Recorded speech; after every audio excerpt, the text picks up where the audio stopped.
Thank you, Iowa. And hello, Polk County Democrats.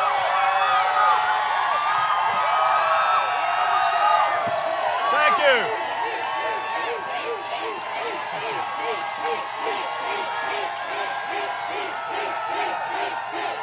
Thank you.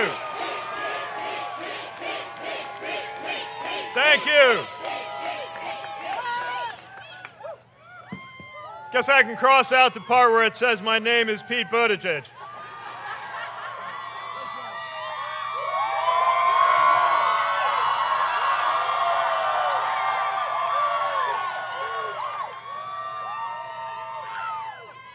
We're not going to let a little sprinkle get us down, are we? This is too important. I'm running for president because I think our country's running out of time. And I think all of us know what we're up against at a moment like this. We know that when our country needs to rise to meet some of the greatest challenges ever laid at our feet, the leaders that we are counting on have us divided and discouraged and doubtful. And what's at stake in 2020 is whether we can redirect the American project before it's too late. That is not 4 years from now. That is not 10 years from now. That is right now, and this cannot wait.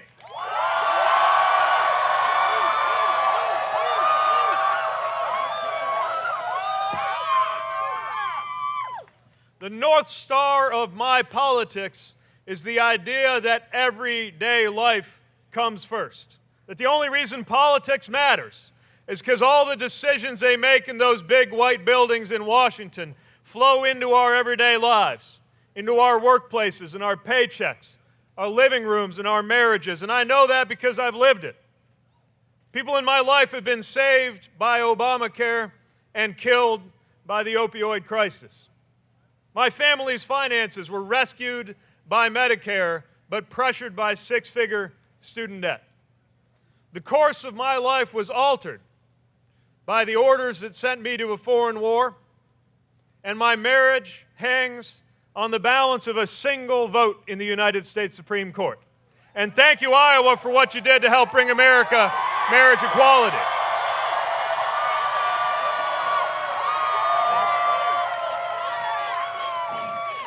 So you see, politics for me is about our everyday lives. That's what it's supposed to be about, not the everyday fights among the politicians. We send them to Washington hoping that they will fight for us. They get there and they seem more interested in the part about fighting than the part about us. That's got to change.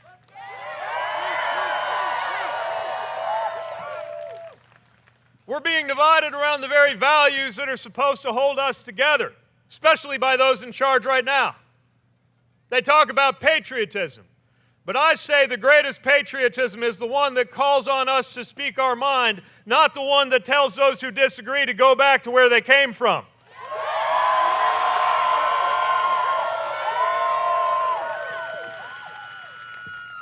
Especially when where they came from is Michigan. They speak of faith.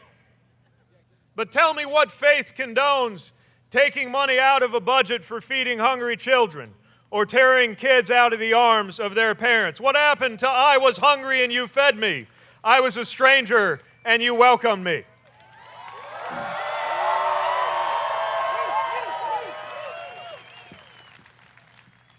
They talk a lot about freedom, but there's supposed to be more to that than Amazon's freedom to not pay any federal income tax.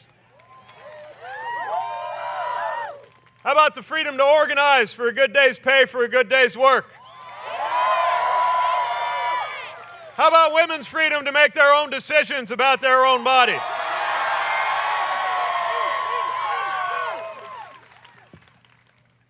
We are getting more and more divided, and it is beyond politics. It amounts to a crisis of belonging in America right now. One so profound, people are self-medicating, and deaths from despair are on the rise. But if that sounds bleak, I've got some good news, Iowa. Because in 135 days, you get to be the very first in the country to lead us away from the horror show, from the reality show, to realize it's not a show, to pick up the remote and change the channel to something better. That is in your hands. See, you get to caucus not only to defeat this president, but to finally confront the conditions that made it possible for somebody like him to get here in the first place. Because if everything's going well in this country, a guy like Donald Trump never is able to take over a political party, let alone get within cheating distance of the Oval Office to begin with.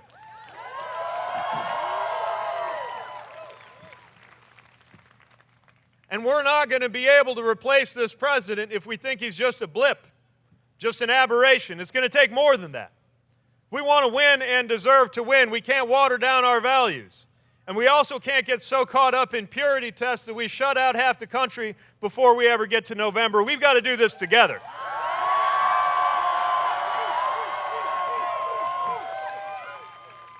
That's how we win. And you may have noticed this president's not quite sure what to do with me. I'm looking forward to being your nominee because he'll do his usual rant about socialism. He'll do his usual thing about Washington, trying to make us look like the party of Washington. But I come from about 6 hours that way in the heartland of America, and we're going to bring what's best about our communities to Washington instead of the other way around.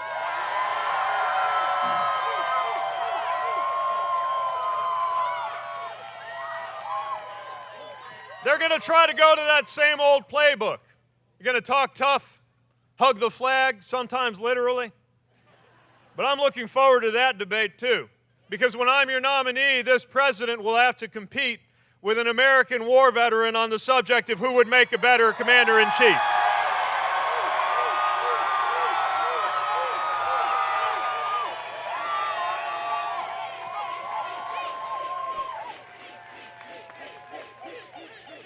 That's how we're going to win the presidency. And I'm inviting you to picture that presidency with me. Picture a presidency where when you turn on the news and you see the White House, your blood pressure goes down a little bit instead of up a little bit. Picture a White House that can deliver Medicare for all who want it, trusting you to decide if a public alternative is better for you than those corporate private plans out there. Picture a president who sees to it that it is as easy to get treatment for mental health in this country as it is a physical checkup.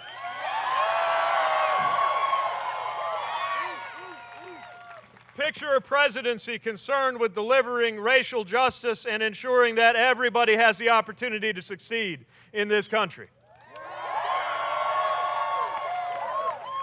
When I'm your president, you'll get a head of environmental protection who actually believes in climate change, and a president determined to do something about it. And you'll get a Secretary of Education who actually believes in public education.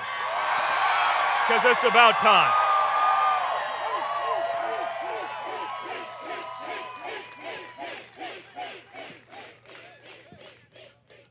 And it's about making sure that we know each other better as Americans, calling on Americans to be part of everything from fighting climate change to serving this country. It's why we're going to issue a call to national service that creates 1 million paid voluntary service opportunities across the land to remind us what it is like to work together on something hard. Because ultimately, part of what the presidency can do is to build up that sense of belonging. I'm going to tell you about one of the best moments on this campaign because it happened in Muscatine. I was in a backyard and a girl came up to me to tell me what my campaign meant to her.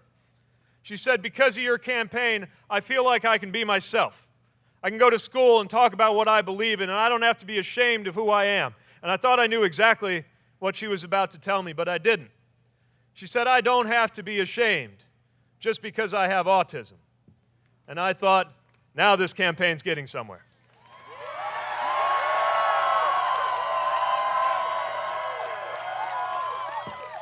Answering the crisis of belonging in this country means making sure that everybody knows where they fit in America's future. And everybody means absolutely everybody. That's what the presidency can do if it is in the right hands. And that's what I'm asking for your help with. We could be proud of what we did in 2020. We could look into the eyes of the same kids who are showing up at events now with tears in their eyes, asking us if we're going to keep them safe from gun violence or do something about climate change, and tell them, I'm sorry it ever got that way, but in 2020, we got together and we changed the trajectory of this country.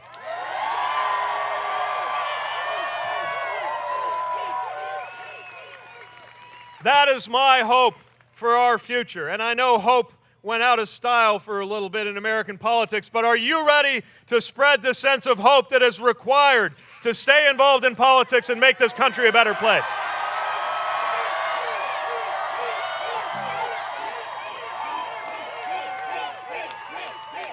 And are you ready to leave behind the reality show in Washington and change the channel to something we can all be proud of?